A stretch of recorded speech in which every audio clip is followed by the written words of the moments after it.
بسم اللہ الرحمن الرحیم۔ السلام علیکم ورحمۃ اللہ وبرکاتہ۔ ناظرین، آج کا ہمارا جو موضوع ہے وہ بہت اہمیت کا حامل ہے کہ کیا آپ کے ذہن میں کبھی یہ سوال آتا ہے کہ حجر اسود جو تھا پہلے جب آسمان سے زمین پر آیا تھا تو یہ کس طرح زمین پر آیا، اور یہ آسمان پر موجود جو تھا وہ سفید پتھر تھا؟ یعنی شروع سے اگر آپ اس کی تاریخ دیکھیں تو یہ ایک فرشتہ تھا۔ اس فرشتہ کے سامنے جب اللہ تبارک و تعالیٰ نے تمام ملائکہ سے، انبیاء کرام سے اور تمام مخلوقات سے اپنی وحدانیت، اپنے نبی کی رسالت اور اہل بیت علیہ السلام کی ولایت کی گواہی لی، تو ان کے جو اعترافات تھے، یعنی مخلوق نے جب اللہ کے سامنے عالم ارواح میں اس بات کا اقرار کیا تو اللہ نے اس فرشتے کو ایک در سفید کی صورت میں بنایا، اور اس کے ذمہ جو ہے یا اس کے حوالے تمام مومنین کے جو عہد نامے تھے وہ کر دیے۔ اور جب جناب آدم آسمان سے زمین پر آنے لگے تو اللہ نے ان کو یہ سفید پتھر دیا اور وہ ساتھ لے کر آئے، اور پھر ان کے پاس رہا۔ پھر جب تعمیر کعبہ کا حکم ہوا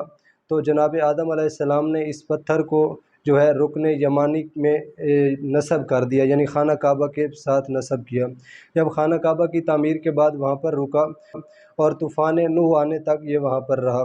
اور اس کے بعد جب طوفان نوح آیا تو جناب جبرائیل علیہ السلام نے اس سفید پتھر کو، جو دراصل سفید تھا،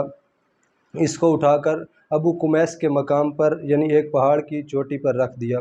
اور اس کے بعد پھر جب جناب ابراہیم علیہ السلام کو خانہ کعبہ کی تعمیر کا حکم ہوا تو ان کو کہا گیا کہ آپ اس پتھر کو جو ہے وہ دوبارہ اٹھا کر خانہ کعبہ میں نصب کر دیں، یعنی پھر وہاں پر جو ہے نصب کیا گیا۔ اور اس کے سیاہ ہونے کی وجہ جو نبی پاک صلی اللہ علیہ وآلہ وسلم فرماتے ہیں کہ اگر اس پتھر کو مشرکوں کے ہاتھ نہ لگتے تو یہ پتھر اتنا اہمیت کا حامل ہوتا، اب بھی بہت اہمیت کا حامل ہے، مگر تاریخ کہتی ہے کہ آپ نے فرمایا کہ جب کوئی بندہ اس کو مس کرتا تو فوراً اس کو جو ہے شفا عطا ہو جاتی، اور آپ نے فرمایا کہ اگر اس کو دنیا کے گناہ گار ہاتھ نہ لگاتے تو یہ سفید رہتا بلکہ کالے رنگ کا نہ ہو جاتا۔